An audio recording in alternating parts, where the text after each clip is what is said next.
Hey, what's up, everybody? Video 44 coming at you another video. All right, so finally get a chance to sit down and talk to you guys. I've been working out, doing my art. What else was I doing? Eating. Got all kinds of stuff done, and now I can sit down and talk. So we understand a little more about the Pacer deal, um, or the deal that was not basically with the Pacers. Now that it seems like the Lakers and the Pacers are no longer talking, um, though that's not an official report. It seems that way. And the reason why it seems they're not talking is because the Pacers had a deal in place that involved THT. Uh, well, their desire was for us to give them two picks, THT, uh, take on Daniel Tice's contract, which is, I didn't check, I should have checked, sorry, but a contract that is not necessarily desirable. And of course, we would be giving them Russell Westbrook. They'd be giving us Buddy Yield and Miles Turner. Now, the key to all of that as well is not only that hefty price tag, but Miles Turner is going to be a free agent this upcoming offseason, and he's going to want $20 million a year, as to which the Lakers are probably not going to be willing to pay him that.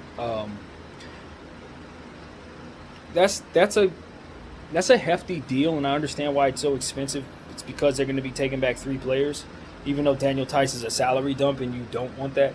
At the end of the day, if you're going to send, say, two picks plus whatever to Nets for Kyrie Irving's 36, then you understand that you're bringing back even more salary. Uh, you bring back even more value, rather, in its Pacer deal because of the fact that it's Buddy Yields and Miles Turner.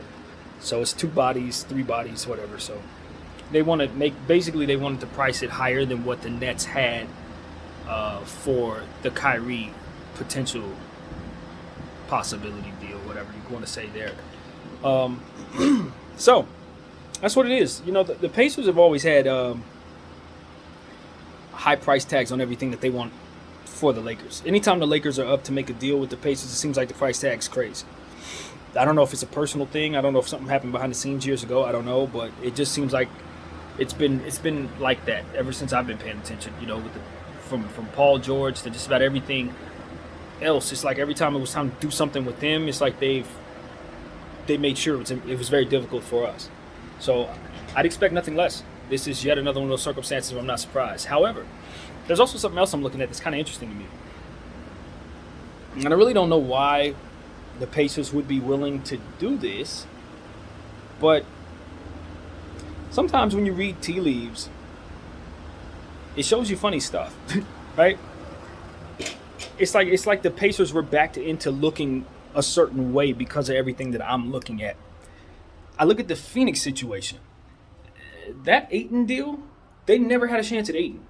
Did they know that? That's my question. Like, did they know that? Because everybody else thought that Ayton was headed to Pacerland for whatever the amount is. I'm not certain. But it looked as if there was no way Phoenix was going to sign him. It was understood all year long that they didn't have Ayton's money. It get down to 11th hour, and it just seems as if he's signing that restricted deal would be headed to the Pacers. You know what I mean? It seemed like they weren't going to match. So they did end up matching. Pacers get nothing. Did the Pacers know that? That's my question. And in this situation, I'm looking at the Lakers and I'm saying the tea leaves are showing me that the Lakers don't actually want to do a Pacer deal.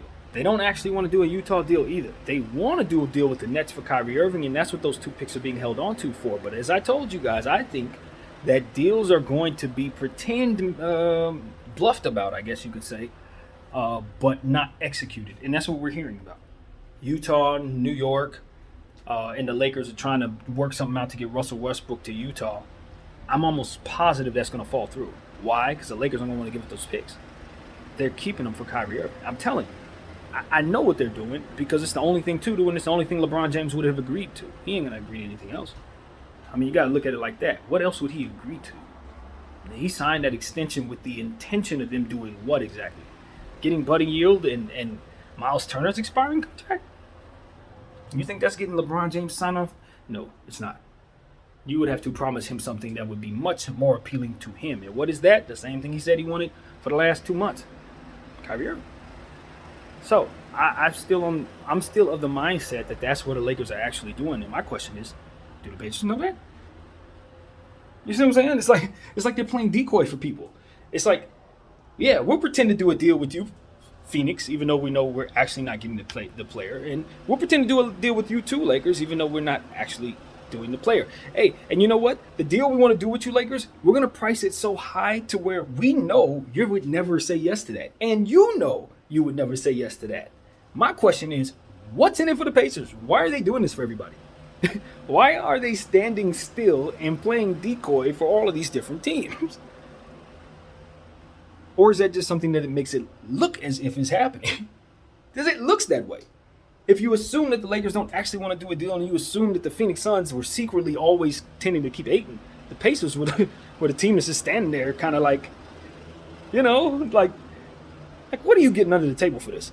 Like what's coming down the pipeline for you? If the Lakers end up like just happening to gift them a player 2-3 years down the road, like we gifted Julius Randle to New Orleans Pelicans, it won't shock the hell out of me because I don't see where the Pacers get anything out of the situation. I really don't. But nevertheless, they appear to be just kind of standing there and letting people, pretend things are happening around them. And it's really, really nice of them if that's what is happening. So that's just how it looks. But nevertheless, yeah, that's kind of the end of that part of my thought. Another thing that has nothing to do with nothing, but it does, of course, but just has my mind's been going. I've been thinking about Max Christie, the second round pick of the Lakers, because obviously he looks like Kobe Bryant. And I think what's going to end up happening to the young fella is people are going to expect him to play like Kobe Bryant or have Kobe Bryant's upside. And his game ain't nothing like that. Like that's not his game at all. And I want to make it very clear that I don't believe that's his game, but there are some things about this player that I'm very excited about. That's the thing. So for who he is, for what he actually is, I want that piece. I like Max Christie. It's just unfortunate that he looks so much like Kobe, and I'm very much concerned that people are going to be disappointed by him off of the sheer nature that he's not going to be Kobe. There's was a guy that came into the league by the name of Marshawn Brooks that I think kind of ran into that same situation. He actually played for the Lakers for a second too. And he was the same guy that was ended up, accidentally traded to the Phoenix Suns because Phoenix thought they were getting, Dylan Brooks of Memphis when they were actually getting Marshawn. But nevertheless, Marshawn came into the NBA, he's kind of built like Kobe, had the fro and everything. And I just remembered it. I was just thinking it's going to be tough on him because people are going to expect him to look like this guy. He's going to have that, okay, are you Kobe or are you a lookalike type of thing? And it's like, it's not even fair, Dude can't control how he looks. But nevertheless, that's my concern with Max Christie. Now, the reason why I'm excited about Max Christie, never mind what he looked like or who he looked like, is because of what he can do on the defensive end. What he can do on the defensive end with his length and his ability to track people, he can do a little bit of what KCP did for us. It's kind of how I see him developing. 3-point shooter, right? Because even though the 3-point shot hasn't been falling, is why he fell to us, as we've talked about a couple of times. It did not fall in college, but in high school and, leading up, he was supposed to be a sniper. So you already expect that his shot will come around since he naturally has it. It just hasn't been falling. And because of it, it was fortuitous. We get him for what we want him to be, which is a defensive player. Someone who can help Patrick Beverley, Scottie Pippen, and all those guys mask whoever it is, whether it be Kyrie Irving or Russell Westbrook's defensive concerns. They're going to help them with that. And that is what the vision is for Max Christie. Long arms, fast laterally, being able to catch up with people as they try to drive past him. In theory, he should be able to keep up with guys as he gets stronger. Now, the key to him, of course, is getting stronger. And until then, I do not expect him to do a whole lot of driving at the rim at all. I do not expect that. He's going to play like Davis Bertans, pretty much, or a player like that who wants to hover behind the arc mostly until he gets his strength up. Then I expect him to be driving at the rim a bit more. Now, for all I know, he's been working on that throughout the last 3 months, and he should probably have much more strength than he had in the summer league. And we did see him drive at the rim a little bit in the summer league. But the majority of what he wants to do is hover behind the arc, and he's not necessarily expected to make too many early on. But as he continues to grow leg strength, and of course get just overall develop into his body, I think 3 years down the road, he can be a very, very key defensive lockdown player for us. We can develop him into something very, very nice on that side of the ball. Now, he doesn't have superstar upside, nothing like that. We know we got him in the second round. So if he pops crazy, we're happy about it. But the thing to understand about Max Christie is this. Yes, we got him in the second round, but it was literally only because he could not hit a shot at Michigan State shooting the ball, right? He is actually supposed to probably be near the end of the first round, maybe even middle of the first round if he would have stayed in school for a couple more years. This is a good upside player who has more upside than his draft stock showed us. That's what that is. So we're very happy to have Max Christie. I look at him as a guy who is going to play defense. And anything he gives me on the offensive end is just in the presence of him just developing naturally. But that's where he's going to make his money. And if he continues to focus on that end, I don't think he's going to have any problem shaking off the "you are Kobe Bryant" bullcrap. He's going to shake that off, and he's going to make himself a good player in this league. That's what I expect, especially if he continues to hover around this Laker organization, because we have some of the best development circumstances there is in the league, in my opinion. We've put together a lot. So, yeah, very excited about Max Christie. I don't think he's going to play a whole lot this season. I do not. I don't think the role is there this year. But for seasons down the road, he's going to be a designated defensive player. I think I'm very excited about the idea of him being Patrick Beverley's rook. I'm excited about that. Him and Scottie Pippen. I would like to see them on the big team, and I'd like to see them sit next to that man. Even though the personalities are not like that, it's the defensive understanding that those kids are going to be able to soak up from him, from that guard position, that's going to make them their best defensively. I think he's a huge asset to what those two players particularly are going to be about. Now, obviously, it's three, because Austin Reeves is also in that conversation as well. I want them, all three of them, to get close to Pat Bev, to treat Pat Bev like the big bro, because that's exactly the type of role that I think he's going to take on. He's going to mentor those guys, because at the end of the day, and I was listening to Sean Marks, he was saying this, and I totally agree. I really don't expect Patrick Beverley to play a lot of basketball games. I don't. I really don't, you guys. I only expect Patrick Beverley to play about half the season, 45, 50 games. If he gives me 60 basketball games this season, I'm extremely happy, because it's just who he is. He doesn't play a lot. We need to understand that. So what I want him to do in that regard is groom those kids to be him. Groom them to be him.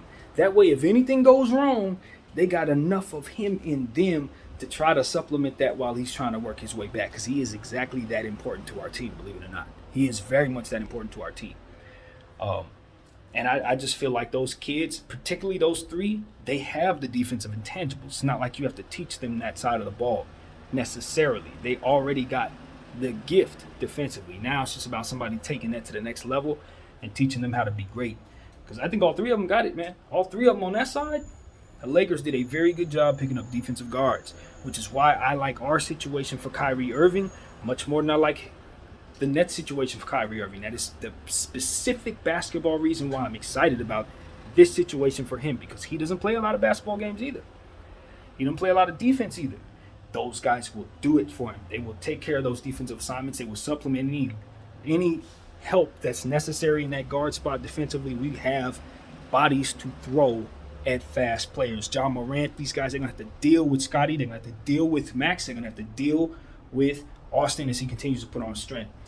So, and of course, obviously, Patrick Beverley, they're going to have to deal with. But I think that's what it's about, is trying to make it so that Patrick Beverley has so much defensive backup help to where if he needs to miss a week, 2 weeks, whatever, to come back from whatever, it don't even affect our team that much, because we have defensive guards. We have them. That's the thing. I wish we could have kept Stanley Johnson, because I really do believe that that's now a hole for us. We really don't have enough small forward wing help defensively. We're going to be asking guards to play that position. We're going to be asking Bron to play the three a lot more, and he's going to have to keep up with defense with guys. As to where Stanley Johnson, you can just throw him at a guy like Brandon Ingram. You can just throw him at a Jaylen Brown. Now you don't really have that, so I think it was a mistake letting go of Stanley Johnson, especially at that price.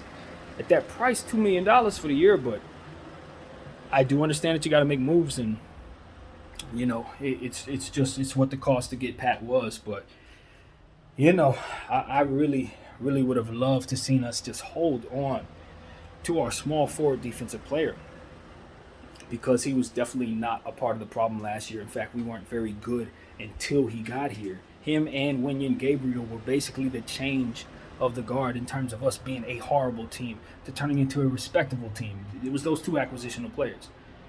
I don't even know if that's how you put those words together, but whatever. Those two acquisitions that ultimately put us in a position to actually play some defense, to actually have wing length, to actually be able to ultimately rebound the ball, and so on and so forth. So, yeah. I'm not gonna lie, Rob. I'm not in love with that. I'm not. I would have been much more happy if you would have found a way to send Stanley, keep Stanley, and send something else. Because at the end of the day, I know Utah ain't about to do a damn thing with Stanley Johnson. They're not. That's the problem.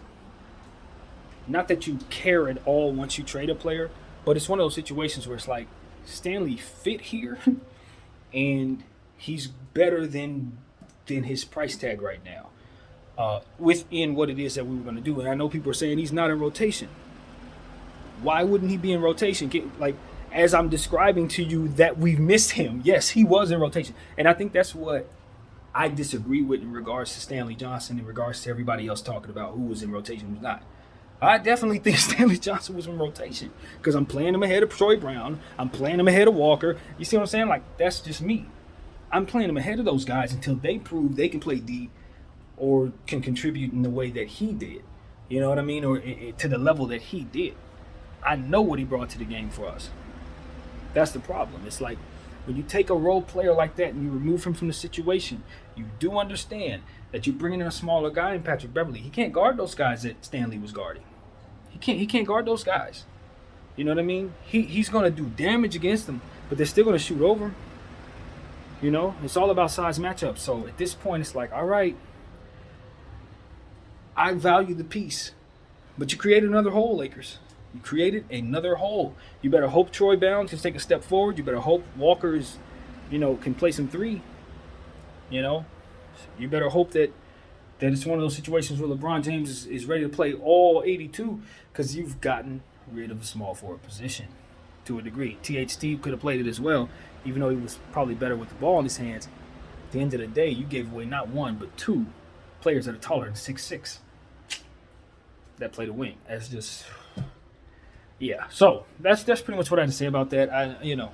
My thing about Pat Bev was always because I only expect him to play so many games, I'd rather acquire him at the second half of the season as a buyout candidate. Now, I don't know at that price that he would have ever ended up being a buyout candidate, because now that I think about it, he's probably getting traded to a team that's contending who's going to want to play him. That's how that goes. He ends up on the Celtics or something like that. So that wasn't a solution to get him that we could count on for sure. And I respect that we needed this piece. So as to where I've been saying, why don't we just get him as a buyout candidate? I don't know necessarily that he would have found his way here if we would have taken that path. So I get it. I just don't know. I don't know of Troy Brown. That's what it really comes down to. If I'm getting rid of Stanley Johnson, I got to trust Troy Brown. Simple as that. And I don't. I don't know of this player to be a good player, to be honest. So that's where it becomes an issue. It's like, if he can't come and play D like Stanley, hit the same shots as Stanley hit, that's when we start wondering if this was a very bad decision. Now, you already got people running around talking about the Caruso aspect of this, how we basically gave away Caruso for THT and then traded away THT for a lesser Caruso, which is what they're saying Patrick Beverley is. I don't think he's a lesser Caruso at all. I think he's an entirely different player than Caruso. But, again, when you start talking about height and size and the things that I just described, Caruso can kind of help you more so in that area. I would have much rather have kept Alex Caruso if I would have known what path we were on. If I would have known THT was going to turn into this, of course you keep Alex Caruso and you make sure you have his money. So these are the type of things that just you look at Rob Pelinka and you say you're doing things with the roster, and I know you have to shuffle things around because specific things you're trying to do. But you have to understand, if you're not able to acquire Kyrie Irving, a lot of these moves that were made did not make us better. Some of them were lateral. It's like it's not that we didn't fill the holes that we had last year. We totally gave ourselves all the stuff that we needed to make ourselves not the team we were last year. The problem is if we don't make the right moves from here, we're probably just as good as that team. You see what I'm saying? Just in a different way. You know, like that team, in theory, is supposed to be able to shoot. All the players were old, small ball, couldn't win. This team cannot shoot. All young players, right? No small forwards, too many centers. Like it's like, okay, your team still don't make sense yet, and we understand that. But now it looks like we're about to approach the start of the season. It's important that we get whatever the next move is right. And that's why I just want to make sure that that's understood. Trevor Lane made a good point today talking about Miles Turner and the acquisition of him, potentially making it so that we have too many centers and stuff like that. I totally agree. I made the same point as well. I just don't think that the acquisition of that particular player makes us have enough versatility for our roster. It's going to be too many players sitting down that are supposed to be playing quality minutes while you have things missing that you need. That makes no sense. At this point, you would be trying to shuffle around players like Thomas Bryant. You'd probably be trying to trade Jones or somebody like that at the trade deadline to make your team make more sense. So these are things that you just see, could be a possibility if the Lakers aren't able to get Kyrie Irving. Period. It's all about Kyrie Irving, man. I ain't gonna lie to you. It's all about Kyrie Irving. I don't care what nobody says about the Pacers, the Utah deal, Bogdanovich. Listen, Bogdanovich is a player I like because he's consistent. You're gonna get the same thing out of him every single day. Problem is where he's at in his career. Last time I saw him play at the level that I was talking about, it's been about 4 years. It was with the Pacers. Since then, with the Jazz, he ain't been that kind of consistent. Now, I understand that Jazz had a different role for him. But, again, what role are we giving him? We need him to shoot. But he needs to be on the floor a good portion of the time. What do we have issues with right now? Defensive help on the wing. Is he going to help us with that, or is he going to be a deterrent to that? I don't know. So that's what I need somebody to clarify for me. I truly am clueless. But if he's not a defensive player, and he's a shooter for us, but he's not going to help defensively, we're going to have more problems. It's like, all right, he can shoot. He's opening up, he's creating opportunities for us to score the ball. But on the other end, is it a turnstile when he's on the floor? And if that's the case, do we have to remove him from the floor? And then to which we won't have the shooting. So it's just like, all right, I don't know. But I'm not excited about picking up his contract because it's very, very hefty for these question marks I have. And what is the other player you're talking about possibly getting from Utah? Mike Conley? Absolutely not. I like Mike Conley from Memphis, but the Mike Conley he is right now, he's not helpful like that. Just go tell you the truth. He's not. He can help you from your bench. Come in, play 15, 20 minutes, 9 points, 3 assists, sit back down, part of an excellent bench. If you're asking him to be Mike Conley from previous Mike Conley starting point guard, he's long past that. Too small, and that's the end of the story. Very, very talented. Too small. He's going to get targeted on every play. Defense is going to target him every time. And he's going to get scored on every time. It's over in that regard. It's time. This is one of those situations where the NBA will catch up to him and what his role is going to be very soon. You're going to see that. What you don't want to be is the team that gets him and then realizes what it is I just said. You don't want to be that team. There is a year one for it being done for certain guys. Mike Conley, this is year one for being done. It's over. Him being a starter, in my opinion, and no.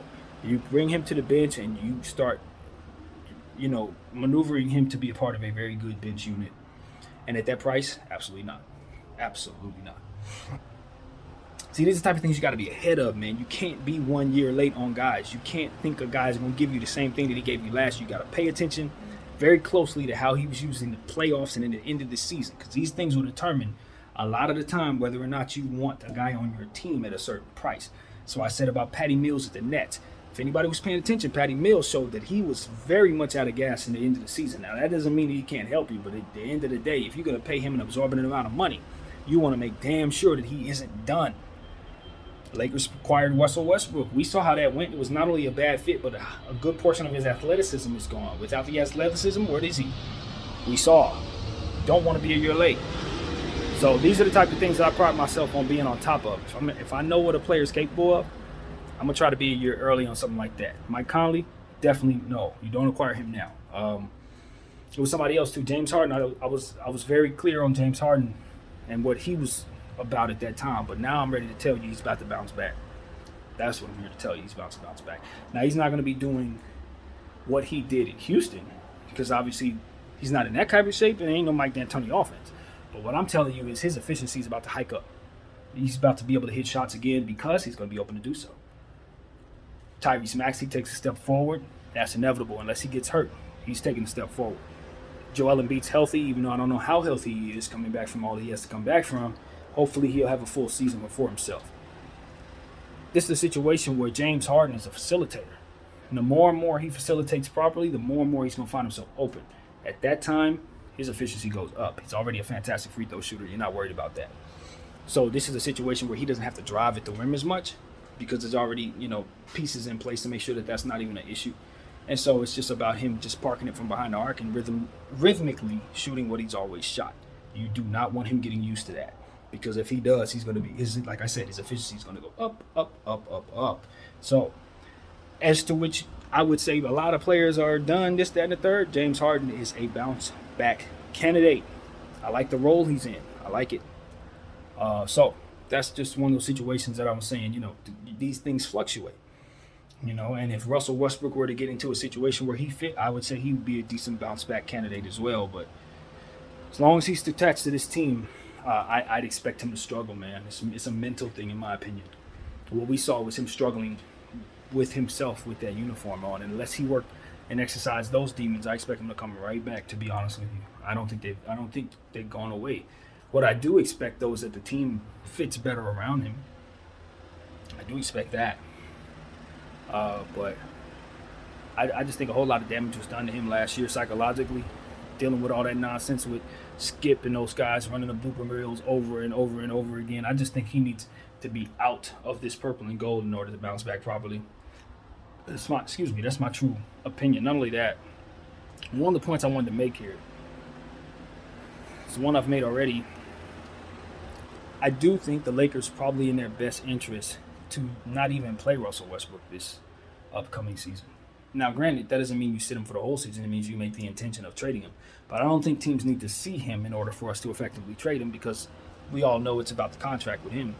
So the most important thing, because it's about the contract, is to make sure that he's a healthy player because you can't trade it if it isn't healthy. So this is one of those situations where I'm like, all right, is it a risk to play him? Yes. Do we stand to benefit at all from playing him?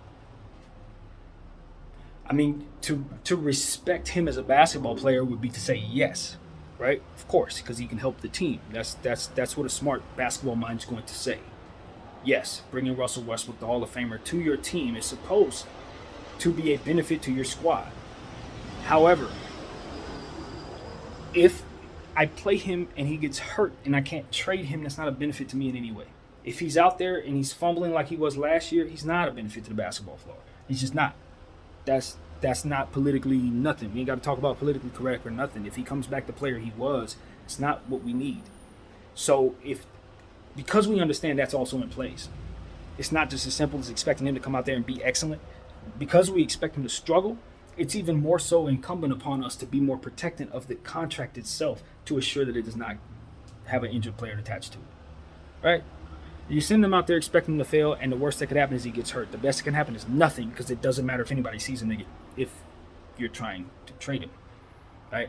Because it's a good chance that the team you're trading him to ain't gonna play him either. So you should shut him down. There's nothing you can stand to benefit from having Russell Westbrook start the season with you. Nothing. That's the conclusion I came to as I was sitting there eating today. Like, I made that point a million different ways. But then I had to ask myself, what do the Lakers stand to gain from playing him? And it dawned on me. Nothing. Nothing. We don't stand to gain anything from playing the guy. The roster doesn't fit around him. We playing him, again, does put him at risk to get hurt. And we need him not to in order to trade the contract that we need to trade. So, shutting him down is the most logical thing in my mind. It's literally the most logical thing.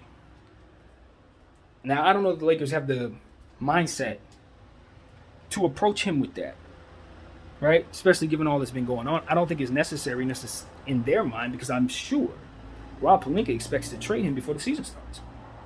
I expect he expects to be able to do that. But what I'm also telling you is, I think it's a good chance he won't be able to, because I think most teams are looking to see their young players before actually moving them. And I think that will ultimately determine whether or not Russell Westbrook gets moved, because he's such a big piece, $47 million, to where some of those pieces in the third team being added or whatever is probably going to have to be added to that deal. That's what I'm telling you. I don't think that it's just a contract deal, especially when you have two picks moving back and forth. So even though it's not big players being moved in terms of the youngsters, you're not seeing Paolo being moved or nothing like that. But you still, in trading, have to have an understanding of what those guys are worth, even though you're not trading them. And most of these teams have those guys. See, that's what I'm trying to get everybody to understand. It's not about them getting traded. It's not, okay, we're waiting to see those guys so that we can price tag them so that we can trade them. No, we need to be able to see those young players so we know exactly what everything is worth around them and what they're worth.